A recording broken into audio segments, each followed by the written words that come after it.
Alrighty, guys, welcome back. Earlier, we were discussing the complicated world of college athletics with the NCAA. Had warns that 95% of student athletes face extinction if colleges actually have to pay them as employees. And now we're going to be discussing the CBB insiders preparing for the expanded NCAA tournament. But before we do that, I just wanted to ask that you guys like and follow the show. We get a number of questions that come in from the viewers during the show, so to ensure that your question gets read on air, I ask that you use the tips and donation link with your question. The tip and donation link is GSMCPodcast.net. Let's put your question at the top of the list so that I can see it, and it also just really helps the show. I just learned how to spell Buc-ee's.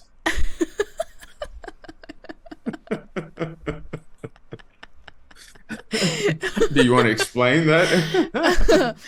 So for y'all who has seen the show before, Y'all. you guys know, y'all,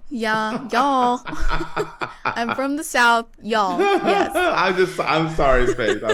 I For apologize. you guys that have tuned into the show before, you know that Tate and I will sometimes have conversations during the break through our little chat box, and Tate sent a message saying that he was hungry, and I said that I was hungry too, and then I guess he was saying go to Buc-ee's. I don't know. He said Buc-ee's question mark. Buc-ee's? Want to meet at Buc-ee's? But he spelled it wrong, and he spelled it let's see, Buckees. And as someone who has been to Buc-ee's before, it is incorrect. Buc-ee's I've is never spelled, been to Buc-ee's. Buc-ee's is spelled B-U-C. I'm pretty sure there's a dash and then C-E-E''S. So. I've just heard you told me about buck nuggets. That's all I know, and I think it's hilarious. Buck nuggets, yep. And their brisket. They're known for their brisket. I did not divulge in their brisket. People love it. Like ever since then, people have like talked to me about like numerous people have sent me messages about Buc-ee's, and it's really good. I can't believe you've never been to Buc-ee's and this and this and this. Oh, I actually spelled it wrong, actually. It's B-U-C-E-E''S. So I also spelled it wrong. But mine was closer. Mine was closer than yours. I'm just saying, send a brother some buck nuggets to Portugal. Buc-ee's is like 2 hours away from where I'm at. I'm not going to drive 2 hours to get you buck nuggets and then send them to you. You know what? I'll just wait till that Wendy's surge prices happen. You got to start going to Buc-ee's and you'll send me something. Oh, gosh. Alrighty. Well, we got off a little off topic there. So, the CBB insiders are preparing for an expanded NCAA tournament, likely to be 72 or 76 teams. The men's NCAA basketball tournament could expand beyond the current field of 68 teams. According to Dana O'Neill of The Athletic, college basketball insiders are prepping for a larger field that could become official in the very near future. While there may not be a major expansion, adding a few more teams to the tournament appears to be an option. O'Neill noted that a 72 or 76 team field seems the most likely outcome. While the prospect of growing to include close to 100 schools has been discussed among fans, it doesn't appear that including such a vast amount of teams in the future tournaments is a possibility. So. Okay, how do you feel about this, Faith? How do I feel about this? I You're like, don't matter to me. I'm not really buck nuggets. I'm not really a basketball person, so I don't normally keep up with college basketball or NBA or anything like that. So I didn't even know the current amount of teams that competed. It's kind of okay. It used to be 64. Then they started having play-in tournaments. I mean, play-in games and things of that nature. And originally, I wasn't even going to cover this, but I've seen so many people on other shows that are losing their rabbit mind over this, that this is the end of college basketball as we know it. It's Because they're gonna adding teams. yes, it's gonna destroy the college March Madness and all this stuff. And it's like, listen, there are like the world of college athletics has changed, and people have to change with it. Mm-hmm. I'm for increasing it. You know, it's one of those things where there are, I don't even remember how many college basketball teams there are. Look up real quick how many teams are eligible or Division I college basketball teams there are.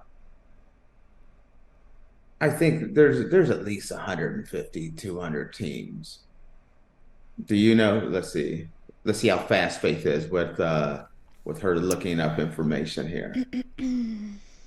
Anything? There are Going on? 351 schools that are Okay. full members of 32 Division I basketball conferences, plus 10 more that are in transition from NCAA Division II and also in transition from NCAA Division III. So there's more than three. So 300 and what? 51. 351, and there's more than that because of some of the other divisions. Mm-hmm. And people are losing their mind because there's going to be 70 or so. I'm open to the whole thing where instead of it should be like 125 or something like that. So that, okay, half the teams or a little bit less than half the teams would make it with 120 something teams making it. Mm-hmm. Right now, it's a small percentage of the 350. So, you know, are actually making it into the NCAA tournament. By expanding it, it opens the doors so that more schools can get in. The great thing about college basketball is one, just being able to get to the tournament and the sense of pride of making the NCAA tournament. I remember going to the University of Akron. Did I even think we had a shot at winning the national national championship? We had 0.0 chance of winning. I was not delusional about that whatsoever, but I was a proud Zip, and my team had made it to March Madness, and we could not wait to watch the game. And we got dog walk. Yes, we did. But the fact is, we were able to go, and that's one of my great memories. And all these there's a lot more schools that are eligible for the NCAA tournament, but making it only 60, 64 or 68 teams making it when there's over 350 to 400 schools is not right. And also, these schools and these universities, as we just talked about, money is, as name, image, and likeness is coming into play on basketball as well. These schools have to make the NCAA tournament because that's where the real money's at. When you make the tournament, there's a big payday there. Mm-hmm. Opening that up to some of these smaller schools makes it so that more schools get to make it. Also, everyone loves the early rounds because the Cinderella story. The small school knocks off the big school. Uh-huh. That's where it happens. Go ahead. What are you going to say, Faith? Yeah, I agree with that. Like, the fact that there are 351 schools and right now only 68 teams do March Madness.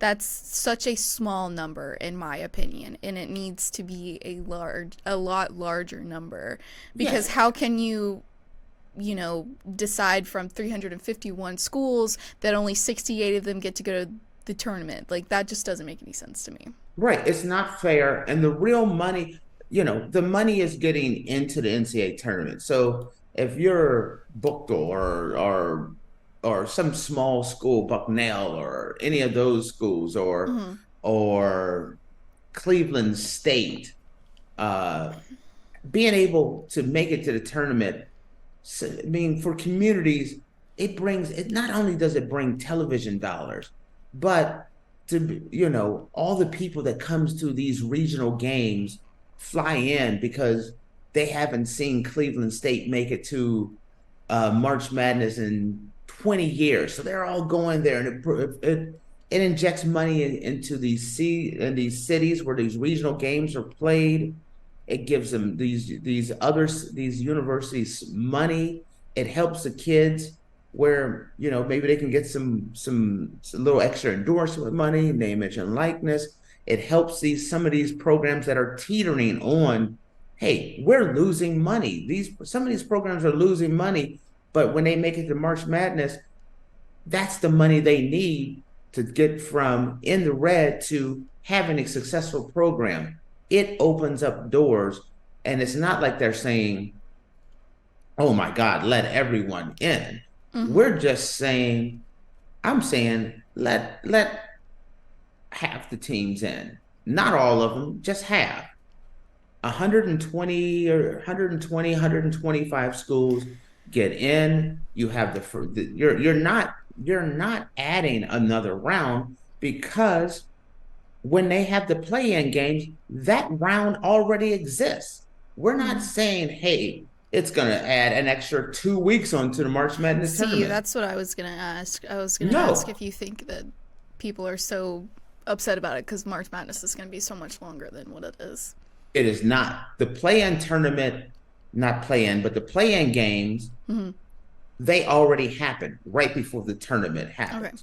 Now, just make it so everyone has that round.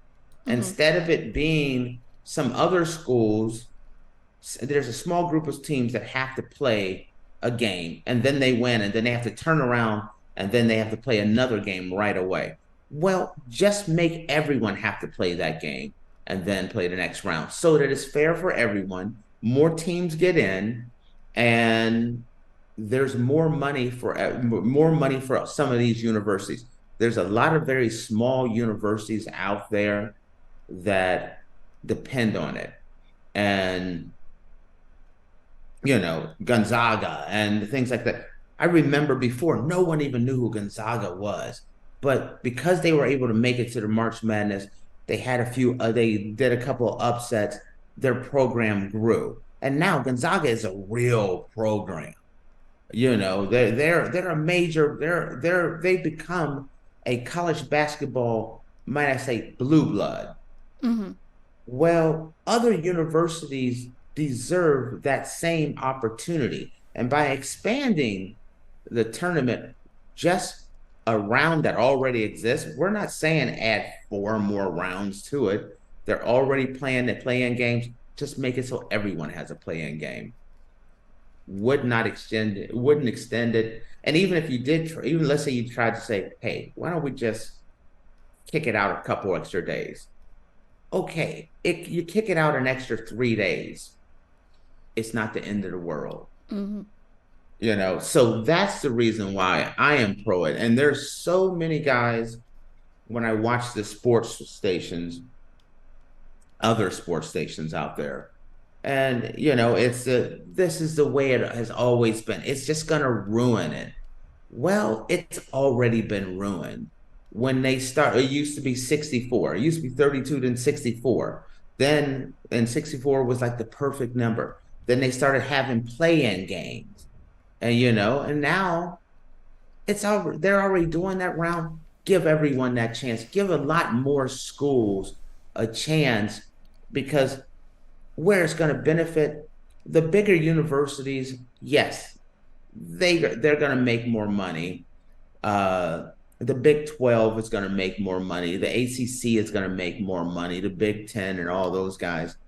But there's going to be a lot of, Missouri Valley Conference and these other conferences out here that's going to get in. They're going to have more players and more teams in, which builds notoriety, team pride, going to bring in more money. Like, even when, like, use an example, when I was in college and University of Akron made the tournament. Okay, there was a whole group of people that were so excited. They got on a plane and they flew to March Madness. They bought tickets, they bought hotels, they bought jerseys and shirts and everything else, which then helps the college football community, helps that community that's having that region. But I remember I didn't go to the game. So when the game was on, they opened up the basketball arena, they turned the Jumbotron on, and you got to watch the game at the basketball stadium. And there was thousands of people there buying drinks and buying food and cheering on their team. And it was awesome. Mm-hmm. All universities should have that opportunity to be able to play. I'm not saying let everyone in, but expand it so that it's not only the have, but some of the have-nots get to experience that in their lifetime. Also, like, wouldn't you make more money? Yes. So why are we so upset about this? You're gonna make In more a money. world where people are literally blowing up conferences, there's no Southwest conference anymore. Mm-hmm. There's no Big East football conference anymore. There's no Pac-12 conference anymore. Strictly because people were trying to chase the almighty dollar, Mm-hmm. trying to get a bigger television contract here, get more money there. Mm-hmm. But now you're going to draw the line at basketball? Hey, we can't mess with our basketball. Nope. Come on. Yeah, These small schools are going to, have a chance to experience something that maybe they would not have normally had a chance to do. Mm-hmm. I love it. I'm pro it. And so where everyone else is saying poo-poo, I'm saying let's do this. I honestly agree with you. The fact, I mean, 351 schools and only 68 right now get to go to the tournament. I feel like it should be a way bigger number than what it is right now. Absolutely. So I agree. You're talking about, and it's not like, okay, there's a small group. There's 64 teams, but then there's a couple play-in games. Just add this when everyone's doing the play-in games, everyone has that same round. They Mm-hmm. turn around to the next day, they play another game. They got back-to-backs. Basketball, you can do back-to-backs. Baseball, this isn't football where it take them a week to 2 weeks to recover. Listen, Yeah. you can do a double header in basketball. You can hoop it up in the morning and dunk it at night. It's so Period. so I'm okay. Oh gosh. So Hoop that's it up my in the that's my morning and take. dunk it at night. Alrighty, guys. Well, with that, we're going to take a quick break, and when we come back, we're going to be discussing the Big 12 and the ACC coaches who are not too keen on the idea of the CFP buys for the SEC and the Big 10. So stick around.